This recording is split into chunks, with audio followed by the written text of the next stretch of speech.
한국이 중국을 향해 비장의 카드를 꺼내들었습니다. 이 중국에 대한 수출 의존도가 50%가 넘었던 한국이 갑자기 중국과 무역을 끊어버리며 너무나도 강력한 한방을 공개했는데요. 눈 하나 깜빡하지 않던 중국이 이번에는 한국이 원하는 것은 뭐든 주겠다라며 놀랍게도 한국의 무릎을 꿇었는데, 도대체 한국이 꺼내든 강력한 한방은 무엇인지, 얼마나 강력하길래 중국을 무릎 꿇리며 한국의 요구 조건을 모두 들어주겠다는 파격적인 제안을 했는지, 지금부터 이 놀라운 내용 최고 수익률에서 여러분들에게 전해드리겠습니다. 너무나 충격적인 일이 밝혀졌습니다. 지금 화면에 보이시는 이 평범해 보이는 편의점은 이 캐나다 토론토 인근 스카버로 지역의 한 편의점입니다. 밖에서 보면 너무나도 평범해 보이는 이 편의점은 사실 중국의 해외 비밀 경찰서였습니다. 중국 공안 당국이 반체제 인사 감시와 송환을 위해 세계 각국에서 불법 운영하는 해외 비밀 경찰서, 해외 110 서비스 스테이션이 100개가 넘는다는 사실이 밝혀졌고, 한국에서도 발견됐다는 충격적인 소식이 전해졌습니다. CNN은 4일 스페인 마드리드의 인권단체 세이프가드 디펜던스의 보고서에서 중국 공안국이 운영한 해외 비밀 경찰서 48개의 존재를 새로 확인했다라고 보도했습니다. 현재 제기된 중국의 해외 경찰서는 53개국의 102개로 전 세계 언론들은 너무나 충격적이라며 미국과 한국, 유럽연합 등을 중심으로 중국의 강력한 보복을 시작할 것이라 전했습니다. 이 세이프가드 디펜던스는 지난 9월 중국의 54개 해외 경찰서를 확인했다고 폭로한 이후 이번에 한국과 일본, 러시아, 호주 등의 48개 목록이 또 새로 드러났다고 제기했습니다. 한국의 경우 비밀 경찰서 한 곳이 운영 중인 것으로 보고서에 담겼습니다. 이 단체는 프랑스, 스페인, 세르비아에서 중국 국적자가 비밀 경찰의 협박을 받고 귀국한 사례를 전하며, 비밀 경찰서가 해외의 중국 반체제 인사들을 감시하고 강제 송환하고 있다고 주장했습니다. 중국에서 110은 우리나라의 112와 같은 경찰 신고 번호입니다. 중국은 이 단체와 정반대의 설명을 내놓고 있습니다. 지난달 중국 외교부는 110 스테이션에 대해 코로나19 여파로 어려움을 겪는 해외 교민들을 위한 것이라며 운전면허증 갱신 등을 지원하는 영사 콜센터에 불과하다고 해명했습니다. 난퉁시 당국도 지난 5월 110 스테이션 홍보 기사에서 한국과 미국, 호주에서 유학생 대표들을 해외 연락책으로 영입해 중국 경찰과 협력 체계를 구축했다라며 해당국 교민들은 이 서비스를 이용할 수 있다라고 자랑했습니다. 그러나 중국 측 해명이 사실이더라도 대사관이나 영사관처럼 주재국의 승인을 받은 공식 외교 공간이 아닌 다른 곳에서 영사 업무를 처리하며 외교 관계에 관한 비엔나 협약의 명백한 위반입니다. 세이프가드 디펜던스는 상대국과의 공식적인 경찰 사법 공조를 피해 해외의 독자적인 치안 체계를 구축하려는 속내라며 시진핑 중국 국가주석과 공산당에 반대하는 이들을 전방위로 탄압하려는 목적이라고 주장했습니다. 이 단체는 이탈리아에 중국의 비밀 경찰서가 11개가 설치됐고, 이 시설 중 한 곳의 개설식에 이탈리아 경찰 관계자가 참석한 영상이 있다고 전했습니다.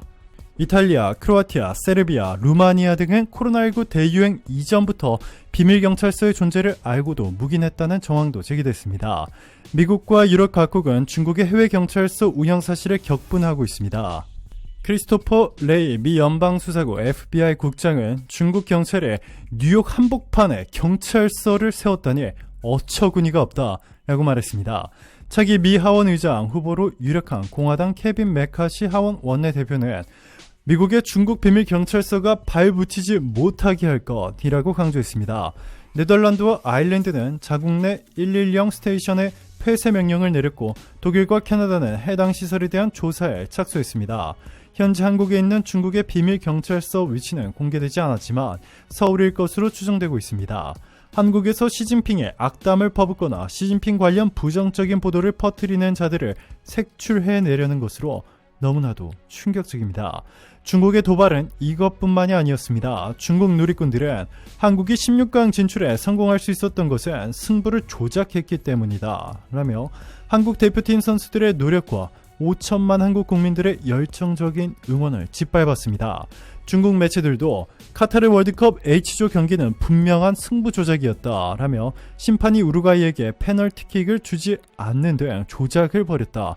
그래서 한국이 16강에 올라갈 수 있도록 도운 것이라고 그대로 보도했습니다. 결국 한국이 중국에 칼을 빼들었습니다. 한국은 베트남과 포괄적 전략 동반자 관계로 격상하기로 하는 파격적인 결단을 내렸고, 베트남은 한국에 베트남 내 휘토류 개발권을 전부 주겠다는 폭탄 선언을 했습니다. 그동안 중국이 한국에 온갖 경제 보복을 하며 마음껏 괴롭힐 수 있었던 가장 중요한 이유 중 하나가 바로 이 휘토류 때문인데요. 스마트폰과 휴대폰, 자동차, 심지어 반도체에도 휘토류가 필요하기 때문에 한국 입장에서는 중국이 휘토류 공급을 끊어버리기라도 한다면 국가 전체가 마비될 수도 있었습니다. 자, 그런데 놀랍게도 국가별 휘토류 매장량을 보시면 중국이 1위이고 브라질과 베트남이 공동 2위입니다. 베트남에는 놀랍게도 무려 2200만 톤의 휘토류가 매장되어 있는데요. 한국이 베트남에서 휘토류 개발권을 모두 손에 넣게 되면서 이제는 한국이 휘토류를 수출할 수 있는 대반전의 상황이 만들어진 것입니다. 그동안 베트남이 휘토류를 개발하지 못한 것은 채굴 기술이 부족해 채굴 단가가 맞지 않아서였는데, 한국의 기술로는 충분히 가능한 수준입니다. 베트남뿐만이 아닙니다. 베트남과 함께 휘토류 매장량 공동 2위인 브라질도 한국과 협력해 휘토류를 개발하기로 했습니다. 1일 코트라 상파울루 무역관과 미국 지질조사국에 따르면 브라질에는 2020년 약 2200만 톤의 휘토류가 매장돼 있는데, 이 브라질도 현재 중국의 의존도가 너무 높아 중국의 말 한마디 한마디에 너무 흔들리고 있어 의존도를 낮추는 차원에서 한국과 손잡기로 했습니다. 이렇게 해서 휘토류 매장량 세계 2위와 3위인 베트남과 브라질에서 모두 한국이 휘토류 채굴권을 따내면서 중국은 더 이상 한국을 공격할 수 있는 무기를 잃어버리게 된 것인데요. 반대로 베트남은 이번을 기회 삼아 한국과 강력한 동맹관계를 통해 비약적인 경제성장을 이루려고 하고 있습니다. 베트남은 한국의 경제성장 모델을 배우기 위해 국가적인 차원에서 한국으로의 유학을 적극적으로 밀어주고 있는데요. 실제로 한국으로 유학 오는 외국인 학생 1위가 바로 베트남입니다. 통계청에 따르면 국내 전체 유학생 가운데 무려 40%가 베트남인으로 중국인 학생보다 훨씬 더 많은 것으로 확인됐습니다. 이뿐만이 아닙니다. 베트남은 기존에 일본과 중국 기업에 주려했던 베트남 내 초대형 고속철 및 메트로 사업에 대한 계약을 전면 취소해버리더니 한국에 몰아주겠다는 폭탄 발표를 했습니다.